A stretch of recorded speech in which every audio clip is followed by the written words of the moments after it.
Ek is Michelle van Tonder, leraar hier by Kruin en dit is my geleentheid vandag om te gesels in hierdie 4-week reeks aanbiedings oor die tema Sabbat. Nou teen hierdie tyd het julle al hopelik geluister na Wouter en Ian se sessies oor stop en rus, want vandag bou ons daarop voort en gesels ons oor die 3de Sabbatspraktyk, naamlik vreugde of vreugde vind.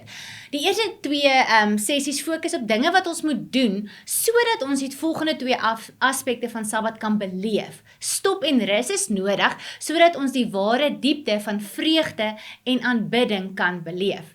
Nou, ek wil 'n Engelse woord leen om die volle ervaring van dit wat ons vandag oor gesels te probeer uitdruk, en dit is die woord delight. Waaraan dink jy as jy die woord delight hoor? Eerlikwaar dink ek dadelik aan Turkish Delight, daai yummy pink lekkers, want dit is een van my gunsteling lekker goed. Maar ek besef mense hou of baie daarvan of glad nie daarvan nie. Vandag wil ek natuurlik nie oor lekkers, Turkish Delight lekkers praat nie, maar oor die gevoel van delight, vreugde, blydskap of sommer net lekkerte. Want wanneer ons saam dink en praat oor Sabbat, veronderstel dit ten diepste hierdie ervaring. Wanneer laas het jy totale verstand te bowe vreugde ervaar?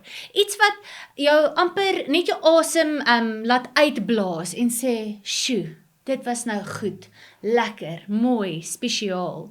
Dit was 'n delight. In Genesis kry ons die beskrywing van so 'n ervaring wanneer God terugstaan en kyk na alles wat hy geskep het. En ek lees dit vir julle uit Genesis 1 vers 31 tot Genesis 2 vers 3.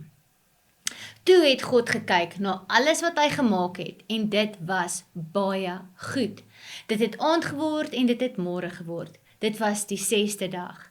Die hemel en alles daarin is voltooi en ook die aarde en alles daarop. Op die 7de dag was God reeds klaar met die skepingswerk en het hy gerus na al die werk wat hy gedoen het. Hy het die 7de dag as 'n gereelde rusdag geheilig, want op daardie dag het hy gerus na al die skepingswerk wat hy gedoen het. Dalk het jy al in 'n preek of 'n bespreking gehoor dat die Hebreëse woord wat hier gebruik word vir goed of baie goed, is die woordjie tov. Dit word gewoonlik gebruik om iets te beskryf wat mooi, funksioneel, moreel reg, lewensgewend of selfs begeerlik is.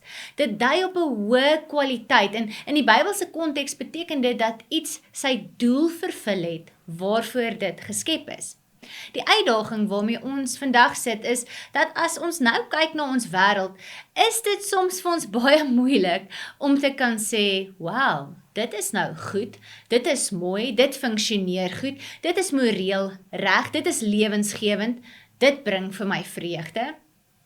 Kyk, vir ons wat hier in Kempton Park bly, moet ons nogal moeite doen om die mooi van ons dorp raak te sien. So tussen die potholes en die straatligte wat nie werk nie en die random vullishope wat langs die pad net opspring. Dit voel vir ons meer anti-tov. En dan voeg ons nog daarby die manier hoe mense met mekaar maak. Agteraf, leuns, indoen, steel, geweld, haat. Jak, nie mooi nie. Nie iets om vreugde in te vind nie. Daarom, liewe vriende, is hierdie Sabbatspraktyk van vreugde belangriker as wat jy dalk besef. Ons het dit vandag meer as ooit nodig om iets van dit wat God tov genoem het te beleef, ter wille van ons menswees. Die goeie nuus is, dit is moontlik. Daar is 'n manier, daar is 'n praktyk, daar is 'n kans vir jou om te midde van wat ook al gebeur vir jou wat ook al vir jou die mooi van die lewe verberg of wegsteek, steeds te kan vashou aan die hoop van 'n lewe vol vreugde en om dit te kan beleef. Een van my gunsteling teoloë, Timothy Keller, het gesê, "Because the world is full of ugly things, we need the Sabbath to feed our souls with beauty." Dis mooi. We need the Sabbath. Jesus het ook duidelik gesê, in hierdie wêreld sal julle dit moeilik hê, sal julle swaar kry. Maar hy het ook vir sy disippels gesê dat sy begeertes vir hulle is dat my vreugde in julle sal wees en dat julle vreugde volkome sal wees te midde van hierdie swaar en moeilik. Vreugde is nie iets wat mens kan ervaar sonder om doelbewus daaroor te wees nie. Vreugde moet gekies en gekweek word as deel van ons leerpad as disippels van 'n vreugdevolle God. Waar begin jy die mooi weer raak sien en ervaar? Op die Sabbat, op die rusdag, die dag wat jy stop en rus en vir jouself die geleentheid gun. Wanneer ons soos God in Genesis maak en 'n spesifieke tyd vat om terug te staan en waarlik te kyk na die lewe en spesifiek te wees in ons keuse om die mooi en die goed raak te sien, dan het ons die geleentheid om hierdie diepe vreugde, hierdie delight te ervaar. En vanuit daardie punt beweeg ons in die res van ons week in en word die Sabbat God se teenmiddel teen 'n wêreld vol lelik, nuusmoegheid, angs, oorlaaiing. Sabbatsvreugde maak die res van die lewe mooier. Daar's 3 plekke om by stil te staan wanneer jy vreugde in die Sabbat wil beleef en beoefen. Die eerste is vreugde in God se skepping. Soek doelbewus die mooi. Gaan sit jouself in die plek waar jy dit kan raak sien in natuur, in stilte, in lig, in klank, musiek. Ry dalk iewers heen wat vir jou baie mooi is, 'n berg, 'n park, 'n tuin. Hierdie gaan oor om die skepping te ervaar soos God dit in Genesis gemaak het, toe hy gesê het dit is tov. Tweede is vreugde in jou lewe binne God se skepping, om dit raak te sien. Solank as wat jy asemhaal, het jou lewe op hierdie aarde 'n doel en 'n rede. Sabbat is die dag wat ons daaroor dink en bid en soek en vra. Wat is God se plan met jou? Weet jy dit nog? Dink oor jou lewe, oor wat goed is in jou lewe. Wat bring vir jou vreugde? Al is alles nie in plek nie, waarvoor is jy dankbaar? Waaroor is jy opgewonde? Waaroor is jy bly? Waaroor voel jy tevrede? Die is jou tyd om jouself ook op die skouer te klop en oor iets wat jy gedoen het wat goed is. Of dit nou jou werk is, jou tyd saam met jou geliefdes, 'n projek wat jy aangepak het, staan terug en sê vir jouself, hey, dit was goed. Laaste, vind vreugde in God self.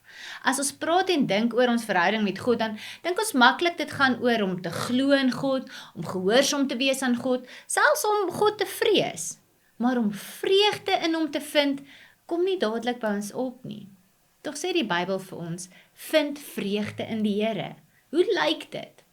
Dit is om God se goedheid te ervaar, om te kan sê, God is goed. Die teoloog Marva Dawn skryf in haar boek Keeping the Sabbath Holy, 'n treffende gedagte, waarin sy sê, when we observe a day, especially set apart for beauty, all the rest of life is made more beautiful. Wanneer ons 'n dag afsonder vir skoonheid, word die res van die week mooier.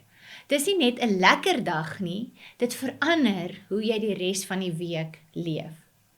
Onthou dat vreugde 'n dissipline is, wat 'n klomp goed insluit. Dit sluit in, jy moet eers stop en rus. Jy moet stadiger beweeg en jouself oopstel om die goeie en die mooi in elke klein oomblik raak te sien.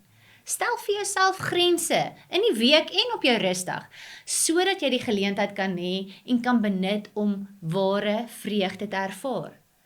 Gee jouself oor aan vreugde, deur lekker te eet, saam te kuier met jou hartsmense, jouself te pamper of te bederf, dankbaar te wees, te speel, pret te hê en die natuur te ervaar, te rus sonder skuldgevoel. Mag julle Sabbat nie net 'n dag van rus wees nie, maar 'n dag waar julle weer leer glimlag in God se teenwoordigheid. Geniet die verdere bespreking as groep saam, antwoord die vragies, gesels met mekaar, deel met mekaar jou vreugdes, deel met mekaar dalk ook hoe dit soms vir jou moeilik is om vreugde te vind, te beleef, om die mooi raak te sien in jou wêreld. Mag julle hierdie geleentheid benut om net die ware diepe vreugde wat daar in God en in die skepping en in jou menswees is te ervaar. Lekker gesels.